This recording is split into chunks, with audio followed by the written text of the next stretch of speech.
Hi everyone, and welcome back to Liz Sews. Today's project log will chronicle the design and sewing process of this cotton candy bra. The lace for this bra was so generously given to me by the TaylorMade shop as part of the TM Collaboratory, and I'm so excited to get to share it with you. Let's get started. So the plan of attack with this lace, I pulled this photo. It's one I had saved a while ago on Instagram, and it was Gabby Fresh by Playful Promise. So I think Playful Promise is the name of the company that originally came up with this design. And I'm really intrigued by this bridge detail here with the crossover elastic, and I want to try to recreate this on the bra, specifically because this lace has so many fun different colors in there. I think it would be nice to sort of mirror that in this crossover design. So I went through all of my fold over elastic and I pulled out a couple that I thought looked good with this. So I think what I'm going to do is peach and this like seafoamy green, this like robin's egg blue, and this lavender color, and I think that would be really pretty in this design here on the bridge. I can't really tell by the photo how it's constructed.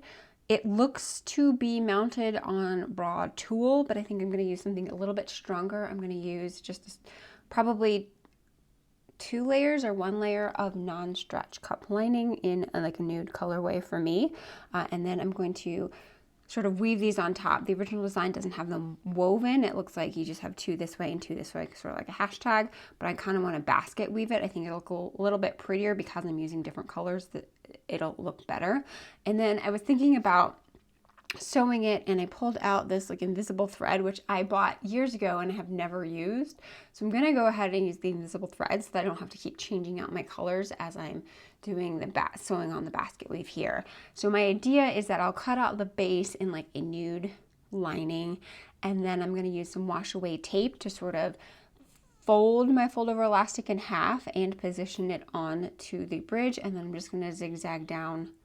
Looks like the original uses a straight stitch. I could probably straight stitch down. I might do some tests to see which one I think looks better. So then once I have those onto the bridge, and then I'm just going to construct the rest of the bra as normal. I'm probably going to use the Black Beauty bra pattern just because that's the one that fits me the best, and for the cups and stuff like that. I'm thinking about maybe adding in this extra strappy detail up here along the neckline. I don't know. It looks like it connects directly into the bridge itself and not into the wires. So if I wanted to do this, I would need to make the strap attachment point much higher. So I don't know. I don't think I definitely want to get into that today. I think eventually I want to recreate this bra in its entirety in the same color and everything, but for now I think I just want to focus on that center bridge detail as the one that I really want to highlight in this design. So I'm going to go ahead and cut everything out and get back with you. So everything is cut out, and as is typically the case with me, my ideas have sort of evolved during the process.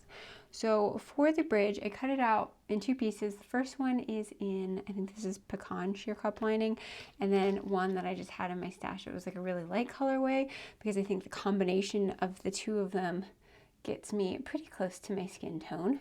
So that's going to be the center bridge here where those crosshatch design is.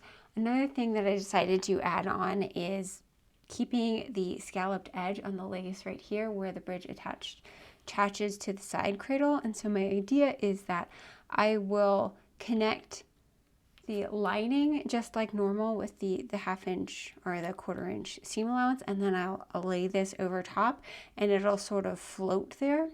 I think I'm going to put a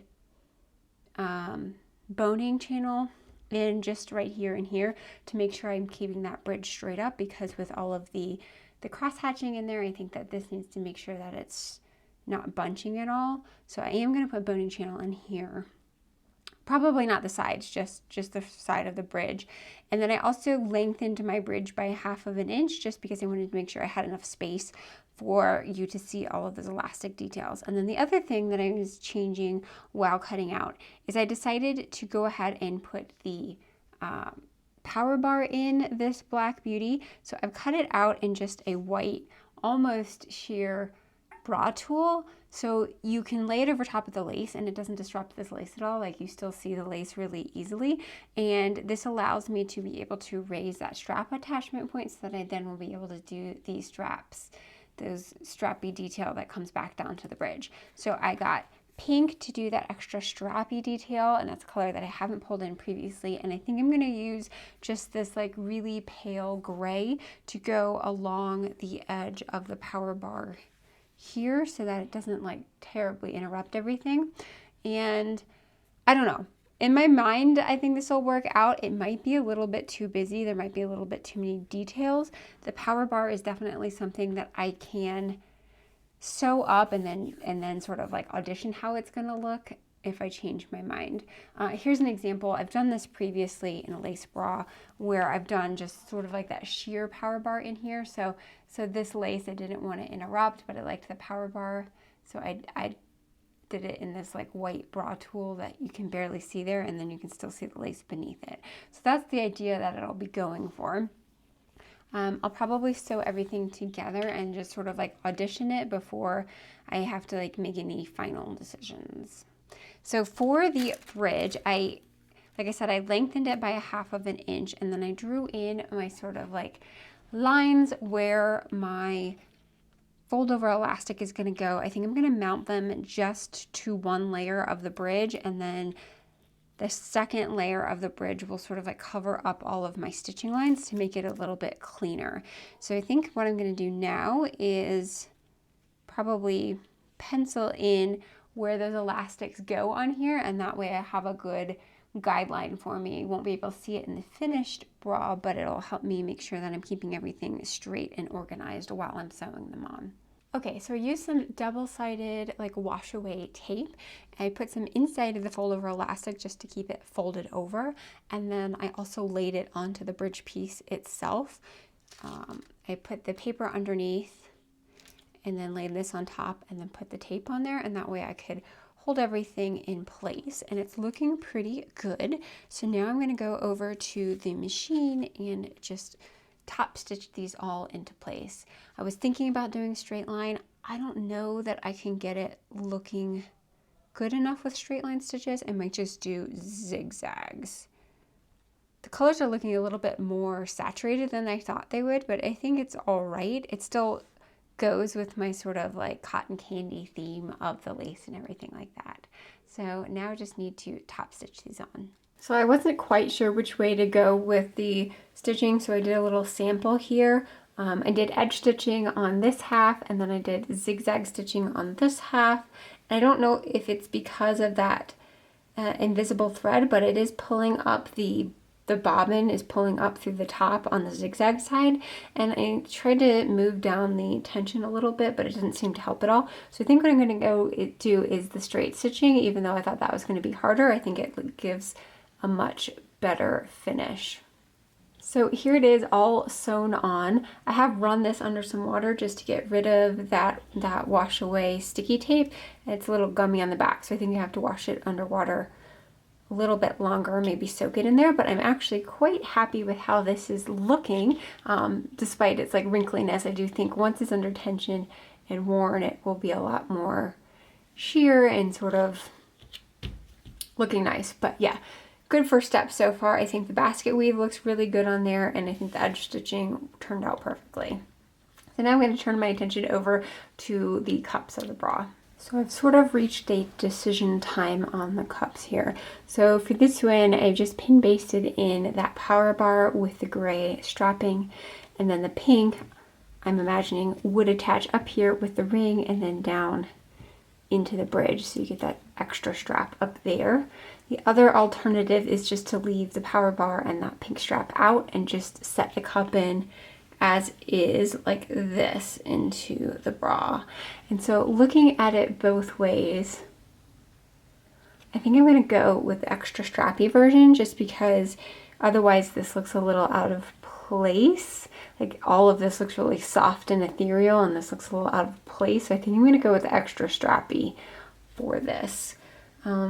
Obviously, by the time you're seeing this video, this bra is already done, but let me know down in the comments which way you would go, extra strappy or more simplistic. So making a lot of progress on this, I decided that the thing that I didn't like about this was the gray, and I thought that was what was making it jarring. So I went ahead and unpicked it and then put this seafoaming color onto the edge of the power bar, and I think I like that a little bit more, and I'm still gonna go with the pink straps up here, and I think that looks like a bit nicer. So now that all of the cups are in place, we can start putting on the elastics, and I've decided that I'm gonna use these lavender fog ones that I purchased from the Bra Makery. I think that the purple will look good with there, and it keeps in theme with all of the like nice soft colors. So I'm gonna switch my machine over to purple thread and start getting all of the elastics in. Now that I've gotten this in, I don't think I'm gonna bother with boning because the elastic's gonna take in 1/2 inch here, and there's just gonna be not that much space left over for boning. So I don't think I'm gonna worry with boning at all. So I'm just gonna go ahead and continue putting in the elastics in like a typical bra. So elastics are all in, and now it's just the last step of attaching the straps. So I realized that I probably should have put in the straps into the bridge when I was sewing down the underwire channeling, but it's a little too late for that now. So I think what I'm gonna do is attach them up here and then put it on and then mark where I want them to come in. And then I'm just going to sew them in by hand from the underside like this so that it's a little bit cleaner of a finish. So this side I've already attached the strap with the extra strap in there. I still have to do the other one. So all I do is I take the fold over elastic, I fold it in half, and I sew it with a zigzag stitch. I sew it with a zigzag stitch just because I want to make sure that I still have stretch in this. I kind of want it to curve over the body. I don't want to cut it in. And then I'm just going to align my fold over elastic, with the top of my strap attachment here. And then I just sort of shove it in all at once into my ring. So in my case, I've decided to not use a ring because I'm using 1/2 inch straps. That means I would have a 1/2 inch ring. And I didn't think a 1/2 inch ring was big enough to hold all of this bulk. So I went ahead and put a 5/8 of an inch slider, and that's going to be my attachment point down at the bottom, but I still kept my regular 1/2 inch slider up on the strap itself. So once I have all 3 of those sort of in, I'm just going to arrange the pink guy so it looks good, and then I'm going to bring it over to the machine and sew back and forth on there to secure it. So then once that's done, all I have to do is try it on, and then I can attach these straps over here on the bridge. So really excited how this turned out. It definitely gives me those like French patisserie vibes that I was going for. I did find these straps to be a little bit stretchy from the Bra Makery, so I don't know if I'll use those again, but everything else I'm just quite fond of. As I had said, this looks a little stark right here just sitting on a white background, but once I get it against my skin, it definitely gives that sort of floating effect that I was going for. Hope you guys have enjoyed this project log, and I will see everyone next time. Take care.